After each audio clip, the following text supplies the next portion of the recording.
रात में सोने से पहले मैं इस तरीके से आधा कप पानी में कुछ चिया सीड भिगो के रख देती हूँ। ये 1 चम्मच के करीब है और इसके बाद मैं आधा चम्मच से भी कम इसमें शहद ऐड करूँगी।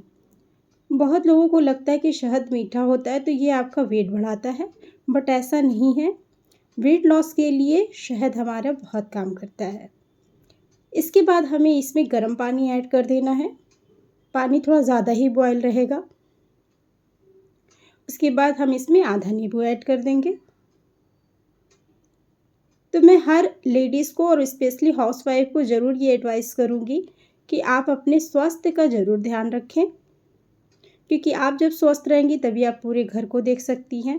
तो आज मुझे बहुत सारे काम करने हैं, तो चलिए स्टार्ट करते हैं। तो जैसे कि मैंने आपसे कहा कि रूम बहुत छोटा है, तो अक्सर करके सारी चीज़ें इस तरह से फैल जाती है। तो मेरा सुबह का सबसे पहला काम यही होता है कि मैं सारी चीज़ों को अपनी अपनी जगह पर व्यवस्थित करूँ। तो आप देख सकते हैं कि मेरा काम सबसे पहले यही है कि मैं चीज़ों को ऑर्गेनाइज़ कर दूँ। उसके बाद मुझे और चीज़ें समझ में आती है। जब चीज़ें इस तरह से फैली होती है तो बिल्कुल मेरा दिमाग काम नहीं करता और मुझे ये लगता है कि सबसे पहले सारी चीज़ें अपनी जगह पर होनी चाहिए। मेरे हस्बैंड ऑफिस के लिए तैयार हो रहे हैं, तो चलिए जल्दी से झटपट से मैं नाश्ता बना लेती हूँ।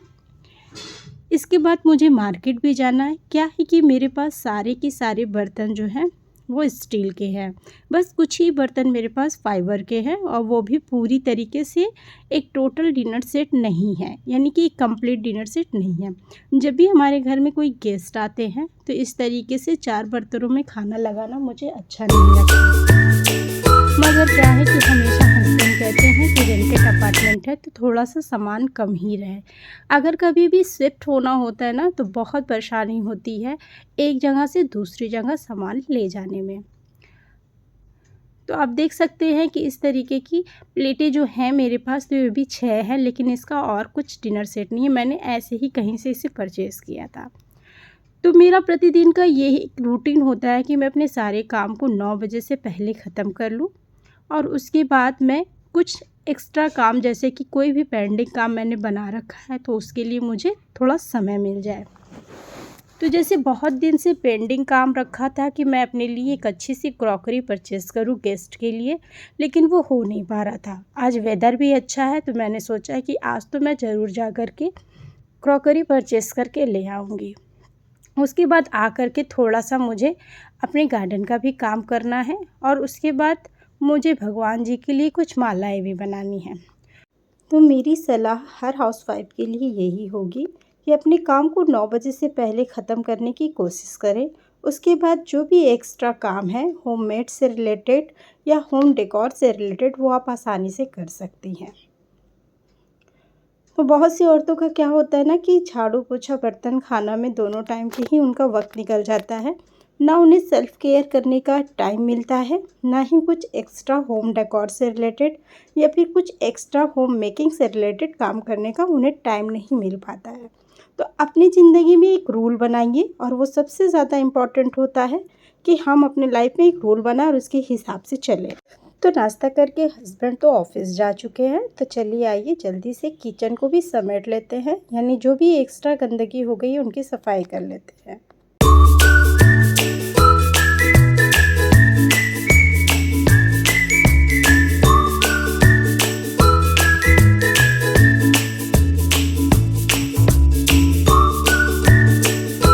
तो जो सिंक के साथ जाली होती है वो बहुत मोटी होती है, अक्सर करके लेडीज़ हटा देती हैं उन्हें अपने काम को आसान करने के लिए। बाद में उनमें बहुत सारे कचड़े जाकर के पाइप में फंस जाते हैं।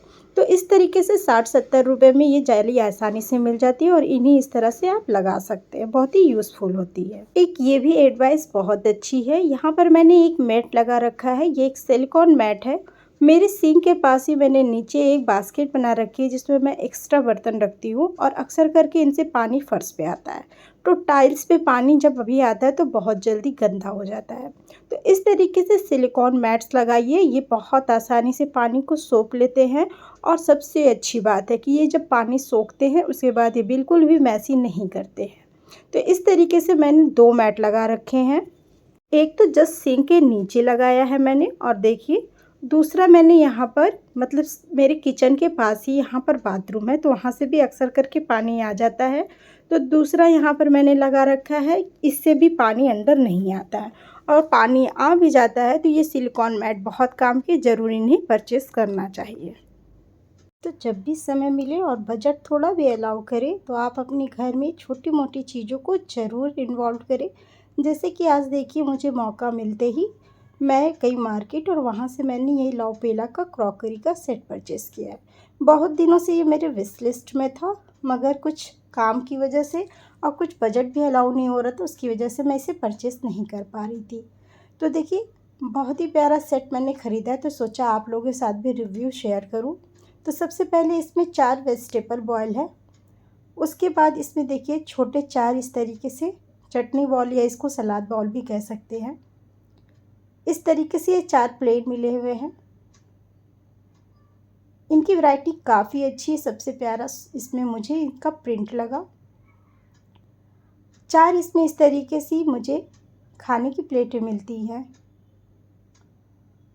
मैं थोड़ा-सा डिसअपॉइंट हूँ कि मुझे इसके जो सर्विंग बाउल हैं वो थोड़ा-सा छोटे मिले हैं। यानी कि जो मेरा दाल या सब्ज़ी के बाउल होते हैं, जो जिन्हें हम सर्विंग बाउल भी कहते हैं, वो थोड़ा बड़ा होना चाहिए। और इस तरीके से 4 क्वार्टर प्लेट मिली है। मैंने इस सेट को सिर्फ़ एक वजह से परचेज़ किया, वो इसका कप, क्योंकि बहुत सारे सेट मैंने देखे उनमें कप नहीं था। और इसमें इस तरीके से 4 कॉफ़ी मग भी इन्वॉल्व्ड है। तो देखिए, मैंने इसकी प्रिंट और कलर की वजह से इसे ज़्यादा लिया है और बहुत दिन से ये मेरे विश लिस्ट में था। अपने किचन में ज़रूर इस तरीके के सुंदर बर्तन रखने चाहिए। वैसे भी मुझे बहुत प्यारे-प्यारे कपों में चाय पीने और कॉफ़ी पीने का बहुत शौक़ है। तो मार्केट से आने के बाद मैं बहुत थक गई थी, तो सोचा अपने लिए एक ब्लैक कॉफ़ी बना लेती हूँ। ब्लैक कॉफ़ी मैंने जल्दी ही शुरू किया है पीना, वो भी वेट लॉस के लिए। इसीलिए मैं पी नहीं पा रही थी, काफ़ी कड़वी लगती थी।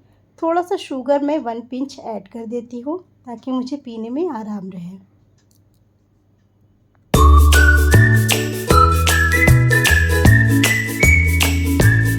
तो मुझे अपने भगवान जी के लिए सुंदर-सुंदर मालाएँ बनाना बहुत पसंद है। तो मैं बहुत सारी चीज़ें ऐसी मीशो या अमेज़न या फ्लिपकार्ट किसी भी ऐप से देखती रहती हूँ और थोड़ी-थोड़ी करके मैं अपने पास इकट्ठा करती हूँ। तो इस तरीके से देखिए, मैंने मीशो से कुछ मोतियाँ मँगाई थी, जो ये वुड की है और हर कलर में मुझे ये मिली हैं। उसके बाद मैंने कुछ इस तरीके के स्टोन मँगाए थे, ये भी हर कलर में मुझे मिले हैं। और अगर इनकी क्वालिटी की बात की जाए तो ये काफ़ी अच्छे हैं और मार्केट के रेट से तो ये काफ़ी सस्ते भी हैं। आप देख सकते हैं कि ये काफ़ी शाइनफुल हैं। माला जब बनेगी ना तो ये बहुत ही अच्छे लगेंगे। इसी तरीके से मैं और भी चीज़ों को मंगाया हुआ है, जैसे कि ये छोटे-छोटे स्टोन हैं और काफ़ी प्यारे हैं। ये इस तरह से देखिए तो ये क्रिस्टल भी हैं और ये एक तरीके से जड़े हुए हैं ताकि ये आगे निकलते नहीं हैं। मैं इन्हें पहले भी यूज़ कर चुकी हूँ। ये सेकंड परचेज़ है मेरी। तो देखिए, ये बहुत ही प्यारे स्टोन हैं और काफ़ी यूनिक भी हैं। उसके बाद इस तरीके के कुछ राइनस्टोन मैंने मंगाया है। ये मैंने राइनस्टोन 3 का एक कॉम्बो सेट में मंगाया था। ये एक गोल्डन कलर का है, दूसरा रोज़ गोल्ड है और तीसरा पल्स में है। इस तरीके से मैंने एक वेलक्रो भी मंगाई हुई है। वेलक्रो से कट करके किसी भी चीज़ को चिपकाने में बहुत आसान हो जाता है। और ये मेरे पास बहुत पहले से वैक्स स्ट्रिप, तो इनका क्या यूज़ है मैं आगे बताती हूँ। और इस तरीके से देखिए, मैंने 2 और मोती मंगाई हुई है। इन मोतियों की खूबी क्या है कि इनके लास्ट में देखिएगा एक छोटी सी पोत की मोती बोलते हैं, वो अटैच है, तो जिससे इनकी खूबसूरती काफ़ी बढ़ जाती है। अगर आपके घर में ठाकुर जी हैं तो उनकी इस तरह की मालाएँ बहुत बनती है। तो सबसे पहले क्या करना है, जो हमारे पास वैक्स स्ट्रिप है, इन पर ही हम माला बनाएंगे। तो इन्हें स्क्वायर में एक पीस कट करके हम अलग कर लेते हैं। वेलक्रो में से भी हम छोटा सा एक स्क्वायर पीस कट कर लेंगे। उसके बाद हम कोई भी कलर का स्टोन लेंगे। यहाँ मैंने ग्रीन कलर का स्टोन लिया है और उसको बीच में आराम से वो चिपक जाता है क्योंकि इसमें ग्लू पहले से ही लगा हुआ है। उसके बाद देखिए, राइनस्टोन लेना है। सिंपली बीच में हमें एक बेस मिल गया है और राइनस्टोन को हम किनारे में लगाते जाएंगे। उसके बाद हम दूसरे कलर का एक राइनस्टोन लेंगे जो हमारी पल्स वाली है। ये काफ़ी सुंदर लगती है बनने पर। तो देखिए इस तरीके से इन्हें भी हम एक लाइन बना लेंगे। और अब हम रोज़ गोल्ड वाली एक राइनस्टोन लेकर तीसरी लाइन हम घुमाकर अपना बेस तैयार कर लेंगे। तो देखिए इस तरीके से करते हुए हमारा ये बेस तैयार हो गया है। और अब हमें कटर से आराम से लास्ट का पार्ट जो है वो कट कर लेना है। और इस तरीके से देखिए जो स्क्वायर पीस हमने पहले ही वैक्स स्ट्रिप से कट किया था उसके बीच में ग्लू लगाना है। अब आप बेस को चाहिए तो नीचे पत्ती के आकार में रख सकते हैं या इसका मुंह ऊपर की ओर रख सकते हैं। तो देखिए ये सबसे बड़ी भूमिका निभाता है फेविबॉन्ड, और ये मेरे पास ज़रूर होता है। फेविबॉन्ड के यूज़ से मेरा हर काम बहुत आसानी हो जाता है। स्पेशली कोई भी ज्वेलरी मैं मेकिंग करती हूँ तो वो बहुत अच्छे से बन जाती है और झटपट बनती है। तो देखिए हल्का सा ग्लू मैंने यहाँ पर लगाया है और ऊपर बेस को मैंने इस तरह से प्रेस कर दिया है। आप इसे थोड़ा देर के लिए रेस्ट के लिए छोड़ दीजिए, ये अच्छे से स्टिक हो जाएगा। उसके बाद हमें ग्लू से ही डायरेक्ट एक माला का शेप दे लेना। आप चाहिए तो यहाँ पे पेन से भी ड्रॉ कर सकते हैं। मुझे अंदाज़ है तो मैं डायरेक्ट ही ग्लू से इसे इस तरह से ड्रॉ कर ले रही हूँ। अब सबसे पहले हम क्या करेंगे, इसमें गोल्डन राइनस्टोन को लेंगे, कुछ इस तरह से देखिए नीचे की ओर से हम रखते हुए हल्का सा प्रेस कर लेंगे और हम यहीं से अपनी लाइन को ऊपर की ओर दौड़ा लेंगे। तो बहुत आसानी से और जल्दी से ये माला बन कर के रेडी हो जाती है। और अगर आप मार्केट में देखेंगे तो हर एक माले की रेट 250-300 रुपये है। मीशो पे तो ये 200 से 250 रुपये में है। और अगर आप 200 से या 250 का 300 का सामान एक बार मंगा लेते हैं तो काफ़ी सारी मालाएं आप उसमें बना कर के तैयार कर सकते हैं। तो मैं तो हमेशा इस तरीके से मालाएं बनाती रहती हूँ। आगे कभी वीडियो में आपको मैं ज़रूर दिखाऊंगी कि मेरे पास कितनी भगवान की मालाओं की कलेक्शन है। बहुत सारी तो उसमें मेरे हाथ से ही बनी हुई हैं, कुछ उसमें मैंने परचेज़ भी कर रखा है। तो देखिए इस तरह से दोनों ओर मैंने बना लिया है। तो चलिए जल्दी से अब हम दूसरी और तीसरी लाइन भी ऐसे ही बना लेते हैं। तो दूसरी लाइन हम अपने अनुसार राइनस्टोन की रख लीजिए या पल्स वाली रख लीजिए। तो इस तरीके से देखिए मैं टोटल 3 लाइन को ऐसे बना लूँगी।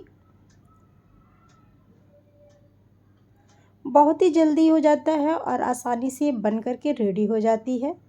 इसके बाद कटर की हेल्प से सूखने के बाद हम इस तरह से इनकी कटिंग कर लेंगे। कटिंग करने के लिए आप एक चीज़ का ज़रूर ध्यान रखें कि जब ये अच्छे से सूख जाए तब कटिंग करिए। तो देखिए इस तरह से बहुत झटपट तीसरी लाइन भी हमारी बन कर के रेडी हो जाएगी। यकीन मानिए कि बहुत आसानी से और बहुत ही कम बजट में हमारा ये माला बन कर के रेडी हो जाएगा। तो सिंपली तीसरी लाइन ऐसे हमें बना लेनी है, उसके बाद कटिंग कर लेनी है। एक जयपुरी गोटा आता है जो सभी के घरों में मौजूद होता है। अगर ना भी हो तो उसकी जगह आप कुछ और भी यूज़ कर सकते हैं। कटिंग करने के बाद हमें सिंपली क्या करना है कि जयपुरी गोटे को लेना है और मूर्तियों में जितना माला एडजस्ट होता है उतने हिसाब से नाप करके हमें उनकी लेंथ रख लेनी है। इस तरह से देखिए अच्छे से सफाई से हमें कटिंग करना है।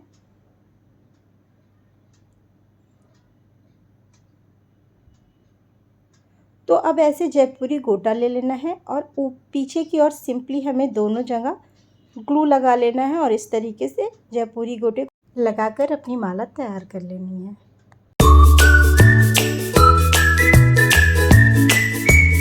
आज के लिए इतना ही। मैं मिलती हूँ आपसे नेक्स्ट वीडियो में। तब तक के लिए सब लोग अपना ख्याल रखिए, खुश रहिए और खुश रखिए भी।